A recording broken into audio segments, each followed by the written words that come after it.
Hello, I'm Bill Kirshner.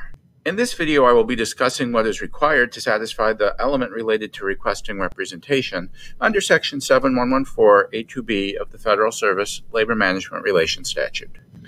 This is the 6th of 7 brief videos on investigatory examinations. To learn more, you can always visit the FLRA online at flra.gov. As you recall under the statute, there are 5 elements to the union's right to represent employees during investigatory examinations. An agency representative must examine a bargaining unit employee in connection with an investigation for which the employee has a reasonable fear of discipline, and the employee must request representation. Although the employee must request representation, the right in Section 7114A2B is the exclusive representative's right to be given an opportunity to attend the meeting with the employee. The employee's request triggers a union's right to attend the meeting to represent the employee and the bargaining unit. Each of these 5 elements must be present. If any of the elements are missing, a charge alleging an unfair labor practice will not be supported and the charge may be dismissed. In this video, we will be focusing on the part of Section 7114A2B requiring that the employee request representation. So, what must an employee do to request representation? Well, the easiest way is for an employee to simply state, "I want a union representative." However, there are no specific words which must be used.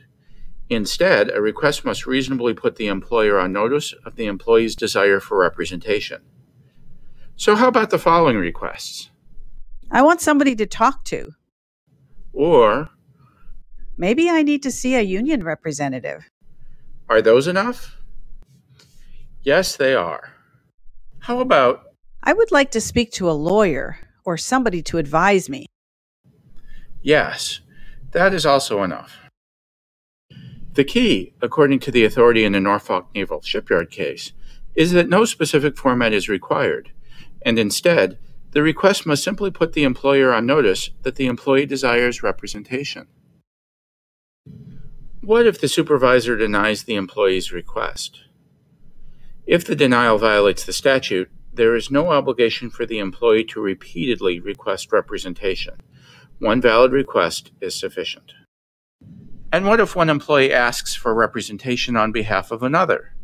In one case, where a union representative made a request for an employee who was present during the request, but where the employee failed to speak, the authority held that the request was insufficient. On the other hand, the authority later adopted an ALJ decision holding that an employee stating, "I am officially requesting representation," was sufficient to trigger representation rights for 2 other employees, where the requesting employee was acting as the known spokesperson for the 2 other employees, and where the supervisor who denied the request intended his denial to apply to all 3 employees. So what should I do when I hear a request for representation? Agency representatives can always request clarification from the employee. And remember, if the request is denied, it will ultimately be the FLRA through the unfair labor practice process that decides if an unfair labor practice occurred. A supervisor can avoid risking a ULP filing by simply providing a representative. In this video, we went over the ways an employee may request representation. Video 1 gives an overview of the statutory right to representation under Section 7114A2B. Video 2 discusses who is an agency representative. Video 3 focuses on bargaining unit employees.